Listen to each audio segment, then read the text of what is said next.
Here is Curious George Rides a Bike by REY.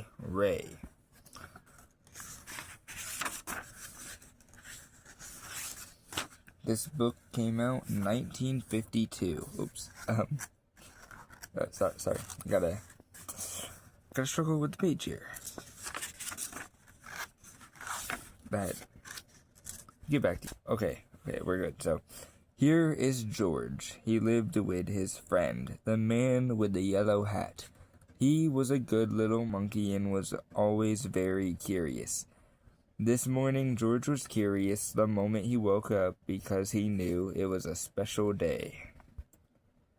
At breakfast, George's friend said, "Today we are going to celebrate because just 3 years ago this day I brought you home with me from the jungle. So tonight I'll take you to the animal show, but first I have a surprise for you."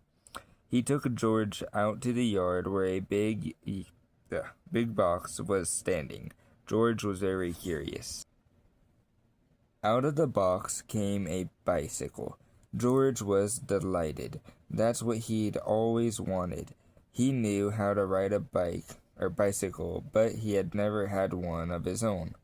"I must go now," said the man, "but I'll be back in time for the show. Be careful with your new bike and keep close to the house while I am gone." George could ride very well. He could even do all sorts of tricks. Monkeys are good at that. For instance, he could ride this way, with both hands off the handlebar. And he could ride this way, like a cowboy on a wild bronco. And he could also ride backwards, but after a while, George got tired of doing tricks and went out into the street. The newsboy was just passing by with his bag full of papers. "It's a fine bike you have there," he said to George. "How would you like to help me deliver the papers?" He handed George the bag and told him to do one side of the street first and then turn back and do the other side. George was very proud as he rode off with the bag. He started to deliver the papers on one side of the street as he had been told. When he came to the last house, he saw a little river in the distance. George was curious. He wanted to know what the river was like, so instead of turning back to deliver the rest of the papers, he just went on. There was a lot to see at the river. A man was fishing from the bridge, a duck was paddling downstream, and two boys were playing with their boats. George would have liked to stop and look at the boats, but he was always afraid that the boys might find out that he was not delivering all the papers, so he rode on. While riding along, George kept thinking of boats all the time.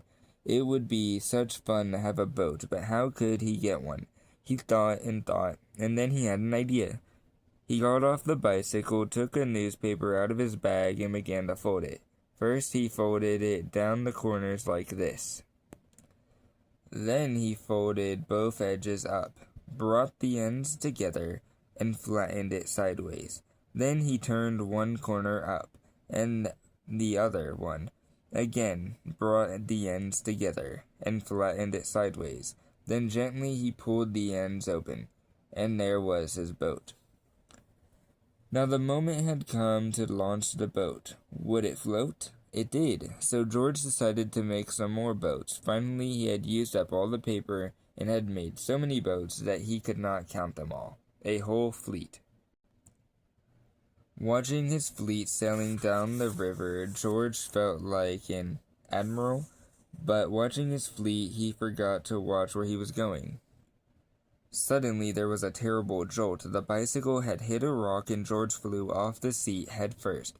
Luckily, George was not hurt, but the front wheel of the bicycle was all out of shape, and the tire was blown out. George tried to ride the bike, but of course it wouldn't go, so he started carrying it, but soon it got too heavy. George did not know what to do. His new bike was spoiled. The newspapers were gone. He had wished he had listened to his friend and kept close to the house. Now he had just stood there and cried. Suddenly, his face brightened. Why, he had forgotten that he could ride on one wheel. He tried it, and it worked. He had hardly started out again when he saw something he had never seen before. Rolling towards him came an enormous tractor with huge trailers behind it. Looking out of the trailers were all sorts of animals. To George, it looked like a zoo on wheels. The tractor stopped in two. Men jumped out. "Well, well," said one man, "a little monkey who can ride a bike, Bronco fashion. We can use you in our animal show tonight. I am the director of the show, and this is Bob. He can straighten your wheel and fix that flat tire in no time. And then we'll take you along to the place where the show is going to be." So the three of them got into the cab and drove off. "Maybe you could play a fanfare while you ride your bike in the show," the director said. "I have a budget for you right here, and later on you'll get a green coat and a cap just like Bob's." On the show grounds, everyone was busy getting ready for the show. "I must do some work now," said the director. Meanwhile, you may have a look around and get acquainted with all the animals, but you must not feed them, especially the ostrich, because he will eat anything and might get very sick afterwards." George was curious. Would the ostrich really eat anything? He wouldn't eat a bugle, or would he? George went a little closer to the cage, and before he knew it, the ostrich had snatched the bugle and tried to swallow it. But a bugle is hard to swallow, even for an ostrich. It got stuck in his throat. Funny sounds came out of the bugle as the ostrich was struggling with it, all blue in the face. George was frightened.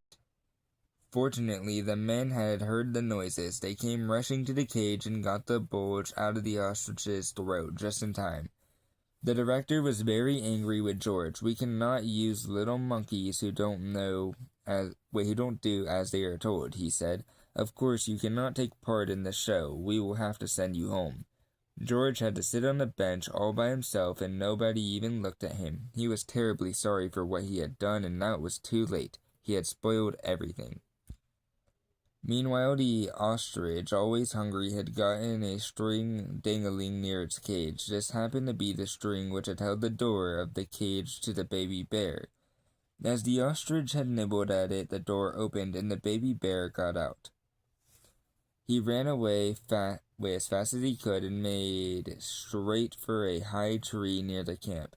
Nobody had seen it but George, and George was not supposed to leave his bench.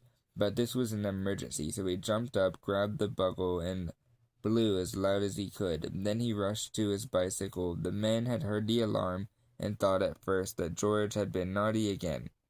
But when they saw the empty cage and the ostrich nibbling at the string, they knew what had happened. George raced towards the tree, far ahead of the men.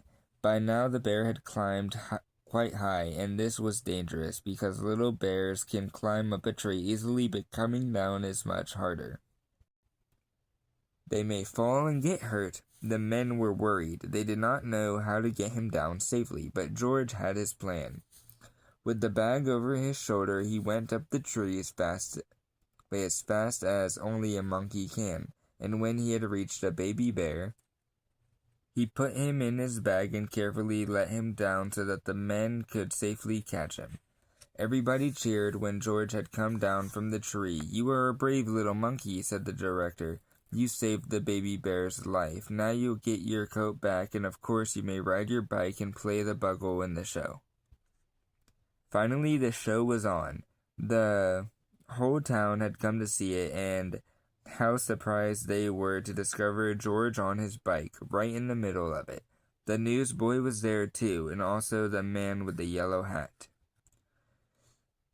who had been looking for George everywhere and was happy to have found him at last. The newsboy was glad to have his bag back, and the people from the other side of the street, whose newspapers George had made into boats, were not angry with him anymore. When the time had come for George to say goodbye to the director had let him keep the coat and the cap and the buckle. And then George and his friend got into the car and went home. There's also a little George here on the paper ending. Ooh. good night. And that is all for the story for now. Yeah, that was Curious George Rides a Bike by H.A. REY. Hope y'all enjoyed.